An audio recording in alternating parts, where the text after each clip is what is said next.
Hello, this is David Murphy, publisher of the National Black Unity News. We come to you today with a unique young lady with unique services and products. She's one of our newest editors in the National Black Unity News. Before we get into Miss BobbiRush, I want to tell you a little bit more about the National Black Unity News newspaper. The National Black Unity News is a publication that is for the people and by the people.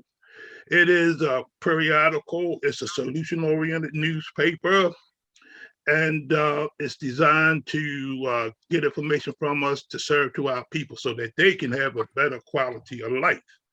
We're unique in many ways. We're what you call a collaboration. That means a group of us has come together and to highlight us and to spotlight us, to share our information with you, our readers. And so we suggest that you get a copy of the National Black Unity News. You can go to our website, which will be at the end of this podcast, how you can get in touch with us.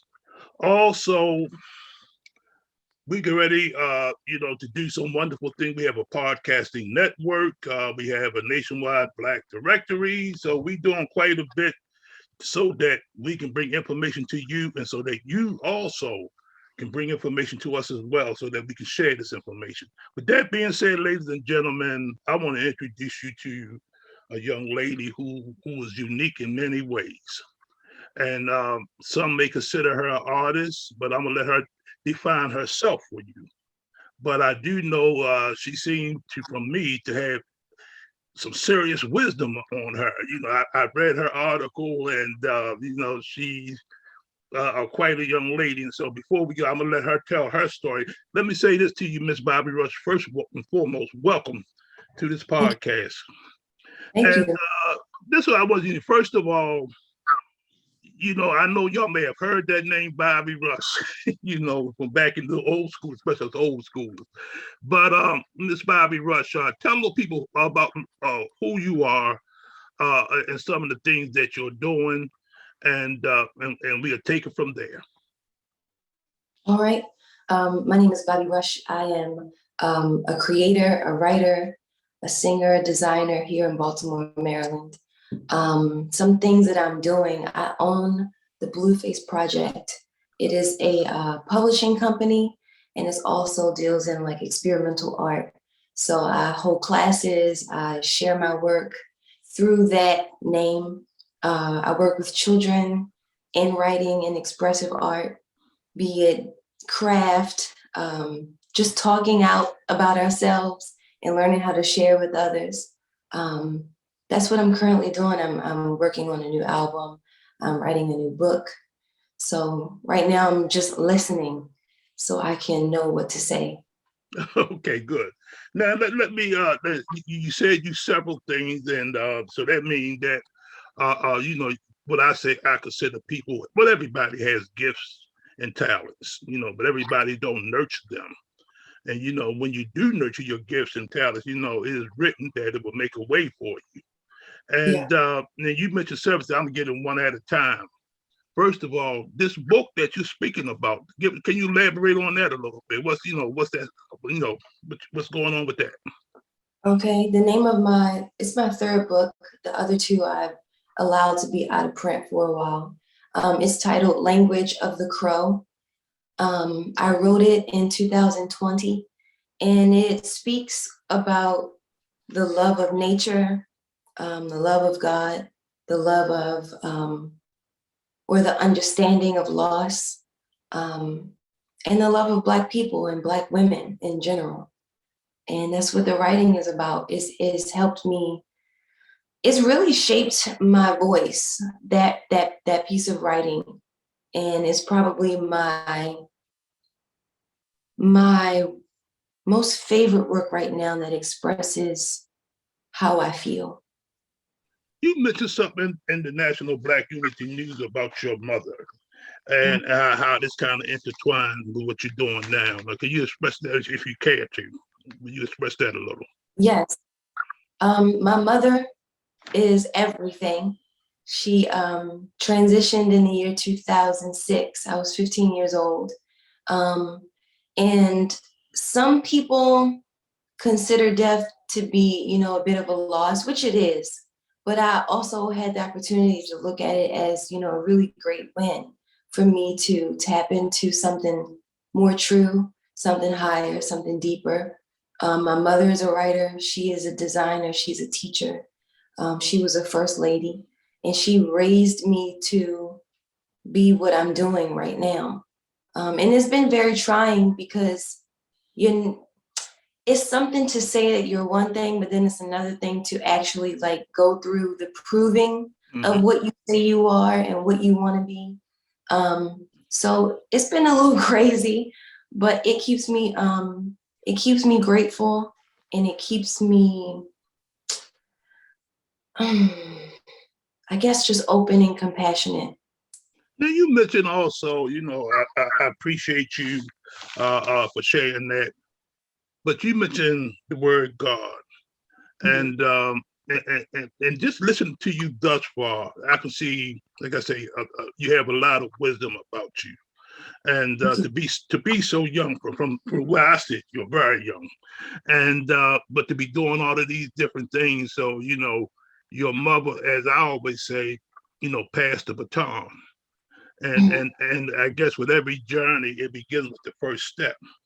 And it's Yeah. obviously you took the steps. And so, the journey ain't finished. So, as time goes on, hopefully, you will have plenty of time to accomplish all those things that you set out to do. And so, but at least you did the first thing. You went on the journey. Mhm. And you mentioned singing songs and stuff. Now, where did that? I know that you should say they come from your mother, but what's your music about? My music is really about the same thing. I speak a lot about love. Um, Really, that's it. I speak a lot about love. That is the voice of my music. My writing has the opportunity to say different things, but my music is really about love. When I first started, it was, you know, about romantic love with other Mm-hmm. people. But as I'm growing, it has taken a turn to speak more of like a higher love. I got Mm-hmm. into a space where I was really getting tired of the repetitiveness of relational love with people. I feel like it has such a limit. Mm-hmm. But when I started to speak about love of spirit and love of growth and love of something else, you know, that we just can't see, but we feel it, I find that I don't tire with it, you know. So Mm-hmm. that's what my music is speaking to currently. Oh, that's great. That's great. Like I say, you amaze me because well, I don't know that many. I have children. I got nephews and nieces. I don't know that many young people in your age group, but I know, a lot of my family members, and Mhm. and a lot of them creative in their own ways. But you are already in the National Black Unity News. You already wrote several books. What were your first two books about? The first book was titled Words, Feeling, Feelings, and it was just a list of compiled journal entries, and it spoke a lot about getting through the loss of my mother, kind of just sorting out my thoughts at that time. It was my Mm-hmm. first shared writing. So it was really just my thoughts on paper, journal entries about where I was at, how I was feeling, who I was loving at the time, and how they kind of went hand in hand with my growth. And the second book is titled Pussy, and it is the voice of a young woman who kind of got through that stagnant loss phase and relational phase and started to kind of focus more on herself. Mm-hmm. It's prose, it's self-talk, it's very straightforward, very short, um, but it speaks on, you know, caring for self, paying more attention to yourself, loving yourself, trusting yourself, trusting in your ability.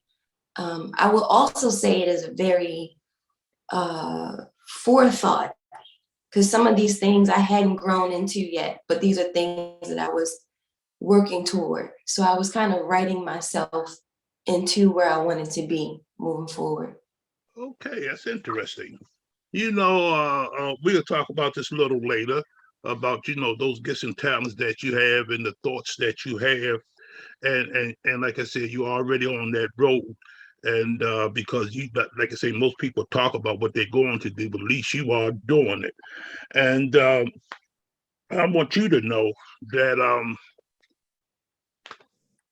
thus far, just speaking with you, and as I tell people, I've been around the block once or twice, many times, and over the years, even my younger, I had what you call such a great memory. I can go back to 4 or 5 years old and remember things just as vividly, and but I can recall the pain, the hurt, and I've been through a lot.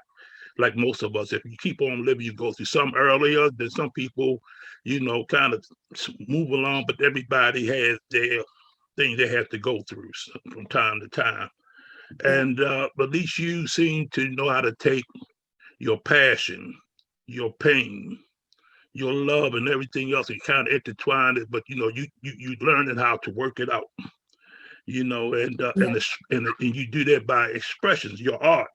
In the paper, you design so many wonderful things. I see you got T-shirts, all types of jewelry. Look, this creative side of you.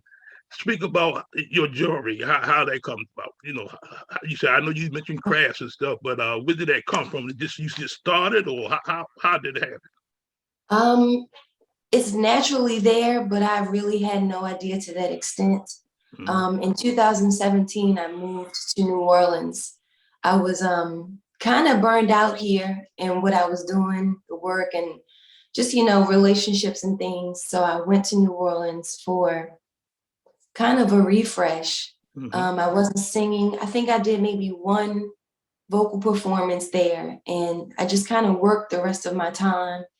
Enjoyed the space. I read a lot. I cried a lot because I was really needing to heal. Um, and I was working at a spot called Buffalo Exchange. I was a buyer, and I kept coming across these beautiful earrings. And something to me said, you should make earrings. You should probably try and design your own. So I was like, okay, I'll give it a try. I went to the craft store. I got a few pieces of clay, and that's when I just started working. And it felt amazing. I really didn't know that I loved, working with my hands or working with my mind so much as far as color and design and how I wanted to shape things. And after a while, I just started to take it seriously. I bought a camera so I could do promo videos, and kind of talk about myself and the work that I was doing. The name that I decided on is called Water is a Motherfucker. And that reason being just the amazingness of water, how serious it is, Mm-hmm. a life-giving thing, a destructive thing. And I started to do some reading on it about just the science of water and how it can change molecular form when you speak to it, when you put it in another container, it takes on that thing.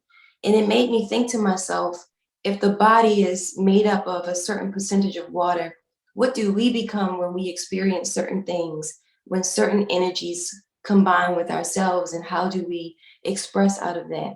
So the clay for me was the body, and the form that these earrings would take would be, the experience that the body goes through and how it shares a story.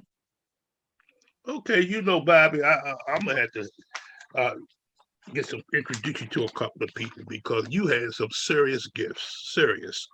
And we old folks say, we just call it an old soul. And when I say old soul, but I think the real terminology is a wise soul. And just based on that, how old did you say you were? Yeah, you didn't say, but you kind of gave us a bracket when you were saying when you started when your mother passed. But how old are you? Yeah, I'm 30, Can you repeat 30 that? years old. Okay, good. I'm Yeah, 30 years old. Mhm. yeah, because the sound was going in and out a little. Okay. And like I say, when people say somebody who wise beyond their age bracket, seem to have so much wisdom at your age, and and I'm getting all of those vibes from you because, like I say, the things that you say, the way you say them, the things that you have already done. To me, it's extremely amazing. And I personally believe that this is David Murphy speaking now.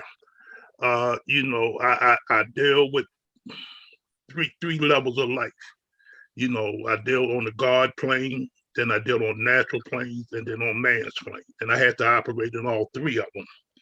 And based on my wisdom and knowledge, that, like I said, you are blessed beyond your years.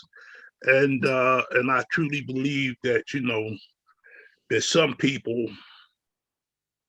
have special gifts, and in the biblical terms, they would say, this is an old saying again: many are called, but few are chosen. And then those who are chosen, only a few would actually get up and go. And you seem like you one of the chosen ones, and you got up and went. And like I said, your journey is really just beginning, but you come a long way. You've been through a lot, but yet we don't know what tomorrow brings. As long as you stay on this road, stay in that creativity, stay in that love and that passion, it will make a way for you. Like the old saying again, your gifts will make a way for you. Yeah. And it's so much to you. I don't even know where to go because you come from so many different angles. You're a writer, you're an entertainer, you deal with young. What about this thing? That kind of struck out to me as well. This thing with the youth. What's that? How that passion come from with working with youth. My father's a pastor. I've been building with him since he began his ministry. I was 6 years old, working with children, working with whoever really took a liking to me. It didn't really matter what age. It seemed like older folks really liked to hang out with me too. Mm-hmm. So I really just being in church and growing there allowed me to discover that I really love children. One of my favorite things to do is to introduce children to other children, because sometimes they're really nervous and shy. They're not, because they're so small in age, they don't really know how to introduce themselves, or so I participate in that kind of interaction where I will make myself a child so that all of the children will be comfortable with one another. And then after a while, they tend to not really need me as much because they found who they wanted to be with. And my mother was a children's teacher as well. So really just taking on who she was, what she did, being so close to her, I kind of just fell in line with that. My parents really nurtured me to be a lot of these things. Mm-hmm. Even when I didn't want to, I find that as I get older, I really can't get away from it. It's something that I enjoy. Well, there's a saying about that as well. I don't keep saying all these sayings, but again, because of your parents, scientifically, through the DNA, things just be handed down. Spiritually, things go from generation to generation. But again, you're the receptacle, so you can receive. That's one thing about man; he can either choose or he can reject it. I mean, he can keep it or we have choices. We can read, we can reason about things, and just about everything we do is a choice. We go this way, that way, get up, lay down. But then choosing is a powerful thing, and it does has consequences to it. But whatever you decide to do, but I am pleased, well pleased, that your parents took an interest in you and poured some things into you. Now it's coming out through you, and then you sharing it with others. And that's a powerful, powerful thing. And Bobby, I am, that's why I do these things, because I guess you heard me. I told you when we first met, I said I'm a servant of servants, and I'm a network of networkers too, and because that's what I do. I connect people together. I don't know where that comes from, but it just I can just do that, and then once I get them together, I'm out the picture, and then they go on and do great and wonderful things. But service is something I've been doing since I can remember, and and since you came up in the church, so about discernment. And that's one of my gifts. I have a gift of discernment, and I can see things, feel things. I can see things in people. Sometimes they don't even see them themselves. And and so when I first met you, the way you talked to me, you came to me, you know what you wanted to do, and it's all said, ask and you shall receive, knock and the door shall be open, and you did that. You knocked and the door opened. And so, but that was just the first step. Like I say, it's a journey. And also I know by you coming up in the church again, you probably heard this too. My steps are ordered. And Yes. mine are definitely ordered. And it's not a happenstance that you and I have met. It's not a happenstance that you involved with the National Black Unity News. And I don't know the end results, only God knows that. But if you stay true to your cause, because we definitely will stay true to ours. And, those things that I say I can do. Wow. We will be back after these messages.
Welcome back. Want to do, I would go with my wisdom and knowledge to do them. And and I don't want to get to those who listening to this podcast. Anybody who knows I keep it real. And and this young lady here, if I've been to I'm a researcher too. Before I deal with people, sometimes I go and research who they are, what they do, what they say they do, and I had the opportunity to go to her website, and I looked at all the designs and things like that, and she's very creative. But one thing I haven't heard. I didn't hear that singing part. I never heard you sing, and I ain't gonna put you on the spot. But if you want to, hit a bar or two. That's up to you. Let your gifts be known. You never know, but that's up to you. But one day, maybe we can get you into one of our, because we host a lot of events and stuff. That's before COVID hit. And people always inviting us to places. And like I said, we know quite a few people, not just me, but I'm talking about the team behind the paper. Yeah. They full of wisdom, they full of knowledge, but they have serious networks. And I encourage you to constantly get involved with them, because I'm gonna say this to you. I know this is an interview, but this is a fact. The people with the National Black Unity News, Bobby, I've been around. I published newspapers as long as you was living, and for 40 something years. And I met a lot of people along the way, some good, some bad, some take advantage of you, some do this and some do that. But I've been fighting for unity. Now, and I keep saying I keep saying black and this, that. I'm no respect of anybody. I don't have no problem with any people. But I do know that in this country, these systems that set up in place and these disparities that take place in this country is not equal. It's not fair. And so that's why I'm raised up to uplift us up, not only to equal the playing field, but to use the power that God has given us. And so saying all of this to say to you that your gifts, your talents, and the things that you've done. But this thing I'm telling you about, this thing we some call it unity. us coming together. 40 something years I've been fighting for this. And just in the last 2 or 3 years, I finally, like Martin Luther King, he said he went to the mountaintop. Well, I have too. I finally got a glimpse of what unity is like, and that's through the people in the National Black Unity News. I've never seen a group of people who care so much, who love so much, who want to help each other, not take from you, but give to you, and willing to share their gifts and their talent and their resources on each other. And I've seen it happen over and over again, you know, so I'm so well pleased. I'm 70 years old now that I finally, after all of these years of seeking and searching, I finally got a glimpse of it. Yeah. And that's what the National Unity News is about. Can you imagine? We have in this issue where you're in, we have about 39 different people who have come together, not only put their resources and their finances into the publication, but they put their heart into it. And they tell me, people pick up this paper and say, David, they don't say I like it. They say, I love this paper. And that's because so much love goes into it. And they can impregnate off the pages sometimes. And so that's why I see, you know, because I've been publishing for it, I never heard that kind of way consistently. And also because of people like you, young people is coming into the place. We got people as young as 18 now is writing in the paper. Actually, young as 11. We have a young lady in Ruth Ministries. She's 12 years old. She's, you know, and she's writing a book, and she sings also. Okay. And that's why I say when it starts coming to the network, she would love to meet you, that young lady, and we're gonna make that happen. But then we have a lot of older people who would love to meet you, because if they knew who you are, you know, the gate's going to open up, because that's what we're all about. And most of us, several of them are older than I. We got people as old as 85 who writes in this paper, and they do it from their hearts. But again, you're a bright light to us, to me, and to us, because you bring us hope that God is still blessing us with talented people, caring people. People who want to make changes not only in their own life, but in other people's lives. But it was unfortunate a lot of time, those people like yourself and like myself, usually we have to go through something, some deep pain, some deep hurts and stuff like that. You know, how else would you know, how else you know you can bring that stuff out of you, that passion, that love. But in time, it would all make sense. And I share this with you because I don't know who you're going to share this with, and I know this, but I like to give you a little exercise. Okay. And you may have heard of, you may not, whoever you may share this with may not have heard of. It's called the 7 levels of why. And you ask yourself 7 different questions of why you do this and why you do this. You may want to start off, why did I, you know, I wanted to write these books. And then you say, and you might end up like I say, why I want to write the paper. And I say, because I want to help people. And then it goes on why you want to help people. And next thing you know, you're going to find yourself in your childhood. And then all this stuff going to go back to your whole life. It took me all the way down to when I was 4 years old. And I'm going to tell you the ending of it. You know, I used to have a childhood hero called Mighty Mouse. He was a strong little mouse, used to fly around back. He was a cartoon character. Everybody knew he was popular way back in the day. And he would fly around, and these cats or wolves would jump on the mouse village and, you know, eat them up and, you know, try to, you know, take them out the village. And he would come down there and save the village. And then at the end of it, he would fly off in the sunset with the little mouse girl. And they'd be cheering him on, you know. And I used to always think that I would love to do stuff like that when I was little, you know. That's why I used to emulate him, you know. And I'm still, guess what? But I'm still trying to save the village. And then I asked myself on my 6th level, why did I want to be a mouse? And then we used to have a thing when I know you heard of Disneyland. I mean Disney, and you know, when they first started out, they had a thing called Mickey Mouse Club. They still have a Mickey Mouse Club, but I'm talking about the original one. And they used to have about 15 teenage children on there, and they used to do those things, you know, for children, and all the children, everybody all over the country used to watch that show. And the 2 youngest ones was a little boy named Cubby and a little girl named Sharon. And the little boy Cubby was my age, 4 or 5 years old. And I had a brother who was about 4 and I'm 5. And we used to stuff there, say, I'm Cubby. You know, he said, no, I'm Cubby. You know, we would get into that so much that we started fighting. We had several, sir, we had several little fights over that. And then I asked myself, why did I want to be a little white boy? Yeah. Then it dawned on me. You see, when I was coming, I came up in the mid 50s, and we didn't have black radio stations. You know, we didn't have, if we had a black newspaper, I never saw it. They did have one during that time. It was called the Afro, but I didn't, I never read no newspapers then. But I used to listen to radios and stuff like that. But and the image we saw, we had a show named Amos and Andy, the only show on black, television called Amos and Andy, and they weren't somebody you really want to be. They was like buffoons and clownery and stuff. Mm-hmm. But because I want to be a little white boy, because I didn't see anybody who looked like me in a positive way. Yeah. And that thing, discrimination, took all through my life at Bob, and that's why I do the things I do today. It's like God has orchestrated, like it was predestined.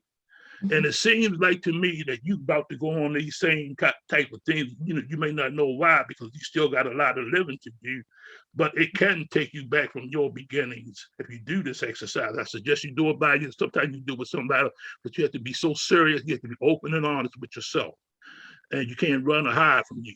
Everybody know that. But then I want to share that with you, and the people may hear this, because it can change your life. And then it will answer a lot of questions why you do the things. It gives you more clarity. Yeah. And like I say, I'm doing everything I did that I wish I could have done back then. Mm-hmm. And I'm fighting those things that hurt and harm me, not only me, but my people and everything else. And so so like I said, it was like I was called to do this. I was chosen to do this. But I had to go through the pain, the emotions, and everything else that we went through. But in any case, enough about me and us. But again, BobbiRush, your name, jumped out at me because we had a freedom fighter, a strong black man back in the day by the name of BobbiRush. And again, I looked at your website, and now talking to you now, things beginning to make a lot of sense. And I hope and pray that you continue to go on your journey, because you're going to be such a blessing to so many people. Because you are already a blessing to people, But we can get off of this thing. But I want you to know it's not about me. See, this thing is about us, about the paper, and especially about you. So if you got the time, there's no rush. If you want to share where you're going, something you want to do, if you want people to know something about, this is the time to share. Okay. Where am I going? Well, honestly, hearing you talk about, those 7 questions of truth, it's really funny, because it's where I've been lately, like taking myself back to my beginning, just to be more clear about what I want, and to really redefine my why, essentially, because I can get so caught up in people that I forget that it is about helping people, but there has to be something more sustainable at the root, because people change, things That's change. Right. Mm-hmm. You change. That's right. Absolutely. Am changing currently. I'm not sure where I'm going. It's very unclear. So right now I can say that I'm really just building up my trust, because I don't know where I'll be, but I have to trust that wherever I go, I'll be all right. Wherever I go, I'll be protected. There'll be people there who like me enough, love me enough to make sure, along with what I'm doing, that I'm good. I'm sending love to my family and my friends, because they've gotten me to this point of re-examining things, and I appreciate that. Right now, currently, most of my work is on an intentional pause, just so I can present something that is long-lasting and sustaining, with more reason. But my book is still available at the bluefaceproject.com. Water is a Motherfucker is still going. Everything is still going. It's just on an intentional hold right now. But that's where I am. The music is coming. The book is coming, but in due time. Okay. Well, you do what you have to do. Like I said, you have to do you before you can do us. And,